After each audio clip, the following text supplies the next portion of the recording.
அனைத்துலகம் விவசாயம் செய்ய தேவைப்படும் பொருள்களுள் 50% தேவையாக இருப்பது நைட்ரோஜன் கொண்ட அமோனியா உரமாகும். இவை தற்போது வரை ஹேபர் போஷ் என்ற முறையினால் தயாரிக்கப்படுகின்றது. இம்முறையில் ஃபாசில் ஃபியூல்ஸ் புதைப்படிவ எரிபொருள்கள் அதிகப்படியான வெப்பம் மற்றும் அழுத்தத்திற்கு உள்ளாக்கப்படுவதால் கிரீன் ஹவுஸ் கேஸஸ் பைங்குடில் வாயுக்கள் வெளியாகின்றன. உலகில் 1% பைங்குடில் வாயுக்கள் இம்முறையினால் மட்டுமே வெளியிடப்படுகின்றது. இதனால் புவி வெப்பமயமாதல் அதிகரிக்கின்றது.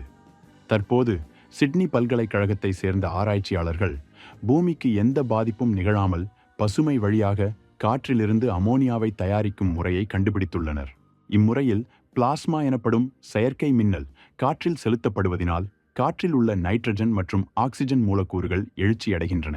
இப்படியான செறிவூட்டப்பட்ட நைட்ரோஜன் ஆக்சிஜன் மூலக்கூறுகளை அயன் ஆக்சைடு காப்பர் கேட்டலிஸ்ட் இரும்பு ஆக்சைடு தாமிரம் வினையூக்கியால் ஆன மெம்ப்ரேன் பேஸ்ட் எலக்ட்ரோலைசர் சவ்வி அடிப்படையிலான மின் பகுப்பான் வழியாக செலுத்தும்போது அமோனியா வாயு அடிப்படையில் கிடைக்கப் பெறுகின்றது.